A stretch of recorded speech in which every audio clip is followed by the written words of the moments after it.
يا أيها الذين آمنوا كتب عليكم الصيام كما كتب على الذين من قبلكم لعلكم تتقون. أعوذ بالله من الشيطان الرجيم. بسم الله الرحمن الرحيم. والصلاة والسلام على أشرف الأنبياء والمرسلين نبينا محمد وعلى آله وأصحابه أجمعين. وأشهد أن لا إله إلا الله وحده لا شريك له وأشهد أن محمدا عبده ورسوله صلى الله عليه وسلم ثم أما بعد.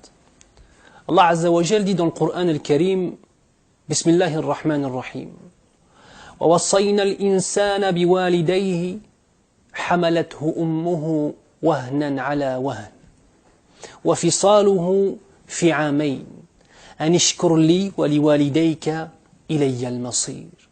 Ce qui signifie, nous avons recommandé à l'homme d'être bienveillant à l'égard de ses parents. Sa mère a enduré de multiples souffrances, wahnan ala wahn, en le portant en son sein, en le mettant au monde et en l'allaitant 2 années complètes jusqu'au sevrage.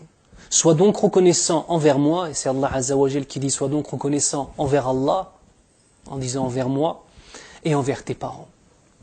Ce verset est un verset parmi des dizaines et des dizaines d'autres qui illustrent la relation la plus importante que puisse vivre un homme sur cette terre avec une des créatures d'Allah Azza wa Jal. Et je fais passer la mère et le père avant même l'épouse ou bien l'époux. Ceux qui t'ont donné la vie, mon frère. Ceux qui t'ont donné la vie, ma sœur. Les parents n'ont pas simplement un statut reconnu en islam. Les parents sont un élément fondamental de ce que tu es. Premièrement, ils t'ont donné la vie. Le prophète sallallahu alayhi wa sallam nous dit, dans un hadith, dans la traduction du hadith, un fils ne peut s'acquitter de sa dette vis-à-vis de son père, à moins que, le trouvant esclave, il le rachète et le libère. Subhanallah. Allah Azza wa Jal, par la bouche de son prophète sallallahu alayhi wa sallam, et lui-même à travers le Coran al-Karim, nous informe de réalités criantes. L'importance des parents dans notre vie de musulman. Alors on va laisser de côté les films « J'aime ma mère, j'aime mon père et je leur désobéis ». On va laisser de côté les illusions « J'aime ma mère, j'aime mon père et pourtant je ne fais que les faire pleurer et leur faire des soucis 24/24 ». On va essayer de parler simplement en étudiant un petit peu le verset que j'ai cité au tout début, un petit peu comment Allah Azza wa Jal nous décrit cette relation première qu'il y a entre l'enfant et ses parents. Allah Azza wa Jal dit donc, dans la traduction du verset, nous avons recommandé à l'homme d'être bienveillant à l'égard de ses parents. Hamalathu ummuhu wahnan ala wahn. Sa mère l'a porté en elle-même, difficulté sur difficulté. Toi, mon frère, ou toi, ma sœur, qui a déjà été la cause du fait que ta mère verse des larmes, tellement tu leur as fait du mal, pose-toi la question. À ce moment-là, qu'est-ce que tu vaux? Ils sont ceux qui, lorsque tu étais malade avec toi. Lorsque tu avais une chose que tu mangeais qui passait de travers, leur visage changeait de couleur et d'expression. Ton bien-être passe avant leur propre bien-être. Ta mère et ton père ont tout sacrifié pour toi, sache-le. Tu es plus important pour eux que leur propre bonheur. C'est quand même extraordinaire, ça. Et une personne qui n'a pas d'enfant ne peut pas comprendre cela. Même si cette personne-là est amoureuse, par exemple, d'une femme, un homme qui est amoureux d'une femme, il dirait « Non, moi je sais ce que ça veut dire. » Non, après, tu sais pas ce que ça veut dire. Tu es animé par tes passions. Là, on n'est pas en train de parler d'être animé par un amour lié à des relations charnelles ou lié à des échanges intellectuels avec une femme de laquelle tu tombes amoureuse. On est en train de parler de ce qu'on appelle en arabe un fara', une partie de toi-même. Cette partie de toi-même, s'il fallait te sacrifier pour qu'il puisse vivre, tu le ferais. S'il fallait que tu sacrifies ton confort pour le leur, tu le fais. Et subhanallah, lorsque l'on a des enfants, c'est à ce moment-là qu'on se rend compte de la valeur des parents. Alors toi qui regardes cette vidéo, pose-toi la question. Combien de fois tu visites tes parents? Mais au-delà de ça, est-ce que tu as déjà fait pleurer ton père et ta mère? Et là, je voudrais faire une petite parenthèse. À une époque de ma vie, je me suis intéressé par rapport à l'écriture d'un livre qui n'est toujours pas fini malheureusement. On demande à Allah Azza wa Jal de faire en sorte que ce livre voit le jour. Des fatawas spéciales, des questions de fiqh, de jurisprudence liées à la situation des hommes et des femmes en prison. D'accord ? Donc je me suis intéressé à cette question. Et j'ai rencontré des frères qui étaient en prison, j'ai rencontré des frères qui avaient fait de la prison, des sœurs qui avaient fait de la prison, subhanallah, avec des témoignages que j'ai pu lire d'elles. Une chose m'a frappé, c'est que la première des choses dont ils parlaient, c'était la douleur de leur mère et de leur père. Il faut bien que la personne comprenne que lorsque tu commets un excès et que tu vas en prison, c'est ta mère et ton père qui rentrent en prison avec toi. Et ils vont encore plus mal le vivre que toi, tu as pu le vivre. C'est quand même extraordinaire, ça. Ça signifie que lorsque tu commets des actes, des délits, passibles de prison, de peine ferme, ou peu importe, passibles de prison, tu es en train potentiellement de mettre ton père et ta mère dans une situation de tristesse qui n'aura pas d'égal. Alors pose-toi la question, qu'est-ce que toi tu as donné à tes parents alors que eux ils t'ont tout donné? Combien de fois tu les as protégés alors que eux, depuis que tu as vu le jour, ils ne font que te protéger et te préserver? Qu'est-ce que toi tu as donné? Et pense à ce que toi tu as reçu. De même, dans un hadith extrêmement connu, un homme vint voir le prophète sallallahu alayhi wa sallam en lui demandant quelle est la personne la plus digne de ma compagnie. Le prophète sallallahu alayhi wa sallam de lui répondre ta mère. Puis de lui dire et qui ensuite? Une deuxième fois, ta mère. Et qui ensuite? Une troisième fois, ta mère. Et qui ensuite? Ton père. La mère, subhanallah, Wama adrak. La mère a un statut spécial en islam. Parce qu'elle a un statut spécial vis-à-vis de l'amour qu'elle donne à ses enfants. Ils sont sortis de son corps, subhanallah. Hamalathu ummuhu wahnan ala wahn. Comme on disait tout à l'heure dans le verset coranique, elle a porté son enfant en elle-même, difficulté sur difficulté. Les difficultés de la grossesse, les difficultés de l'accouchement, subhanallah. Puis ensuite l'allaitement et tout ce qui s'ensuit. De même, Abdullah ibn Omar, radiyallahu anhu, était à la Mecque et il fut intrigué par la vision d'un homme qui portait une vieille femme sur son dos lors du tawaf. Il l'interpella pour lui demander qui est cette femme. Puis cet homme de lui répondre quelle est sa mère.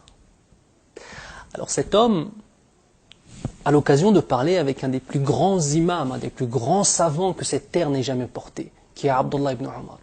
Il lui pose la question, est-ce que je me suis acquitté de la dette envers ma mère? Le fait de la reporter sur mon dos pendant tout le Hajj. Est-ce que maintenant je me suis acquitté de la dette de la grossesse, de l'accouchement et du fait de m'avoir élevé? Puis Abdullah ibn Omar, radiyallahu anhu, du haut de sa sagesse et de sa compréhension profonde de l'islam, de lui dire tu ne t'es même pas acquitté, écoutez bien, tu ne t'es même pas acquitté d'un seul cri qu'elle a poussé lors de son accouchement. Et dans une autre version, tu ne t'es même pas acquitté d'une seule contraction qu'elle a ressentie. Sa mère sur son dos pendant tout le Hajj, et il ne s'est même pas acquitté d'un seul cri ou d'une seule contraction. Ça, c'est la réalité des choses. Ça, c'est la réalité des choses. Alors, voir aujourd'hui des hommes ou des femmes délaisser leurs parents, et ça arrive souvent ça avec des hommes qui, lorsqu'ils tombent amoureux, délaissent leurs parents, subhanallah. Des hommes qui, parce qu'ils sont amoureux, laissent leur mère, laissent leur père, c'est inacceptable et inadmissible. Des femmes qui, parce qu'elles sont amoureuses, laissent leur père ou laissent leur mère, de la même façon, c'est une chose qui n'est pas acceptable. Subhanallah. On se doit d'être responsable et d'avoir conscience de la réalité des événements. Et la réalité des choses, c'est que nos mères et nos pères nous ont tout donné. Tout ce qu'ils nous demandent, c'est de ne pas leur faire de mal. Ça, c'est vis-à-vis des parents. Il y a encore tellement de choses à dire, subhanallah. Le mois de Ramadan est le mois, forcément, où on va prendre des occasions de faire du bien. Parmi les choses bien, il y a le fait que nous avons souvent été séparés de personnes qu'on aimait, des amis, des gens avec qui on avait des relations fraternelles, ou alors des relations amicales, ou même parfois des frères et sœurs, des frères de sang et des sœurs de sang.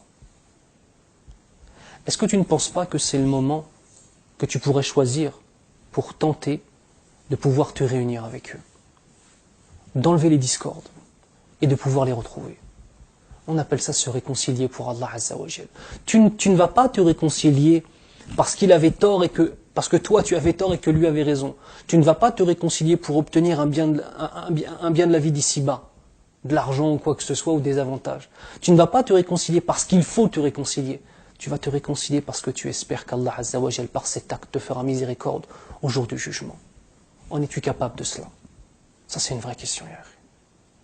Le prophète sallallahu alayhi wa sallam nous dit dans un hadith extrêmement connu: La yu'minu ahadukum hatta yuhibba li akhihi ma yuhibbu li nafsi. Vous ne serez de véritables croyants que lorsque vous aimerez pour vos frères ce que vous aimez pour vous-même.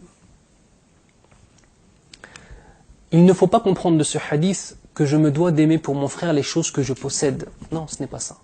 Car toute personne aimerait posséder plus que ce qu'elle a. Si tu as une femme belle, tu aimerais qu'elle soit encore plus belle. Si tu as une belle maison, tu aimerais qu'elle soit encore plus grande. Si tu as des degrés de piété et la moitié du Coran, tu aimerais avoir le Coran en entier. Si tu as 5 enfants, tu aimerais en avoir 10. Tu ne te dois pas de vouloir pour ton frère ou pour ta sœur ce que tu as, mais tu te dois de vouloir pour ton frère ou pour ta sœur ce que tu aimerais avoir. Tes ambitions, tes espoirs. Tu te dois de le vouloir pour ton frère et pour ta sœur. Imagine-toi la relation d'amour intense que nous devons avoir entre nous. Al-muslimu akhul muslim. Innamal mu'minuna ikhwa. Certes, les croyants n'ont d'autre vocation que d'être des frères. Cette communauté musulmane à laquelle tu appartiens, qui est unie non pas sur une ethnie, non pas sur des convictions politiques, non pas sur un endroit géographique qui les a reliés, mais qui est unie par rapport à une croyance. La ilaha illallah. L'unicité absolue d'Allah, Muhammadur Rasulullah sallallahu alayhi wa sallam, par la mission prophétique du prophète Muhammad ibn Abdillah sallallahu alayhi wa sallam. Qu'est-ce que tu aimes pour tes frères? Qu'est-ce que tu aimes? Vers qui tu vas te diriger? Est-ce que ces vidéos qu'on a fait ensemble, est-ce qu'elles te changent? Mais est-ce que tu as envie de changer? Est-ce que tu as envie de t'améliorer?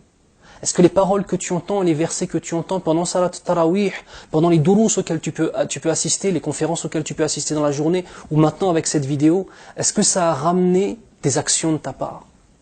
Un changement? Inch'Allah, oui.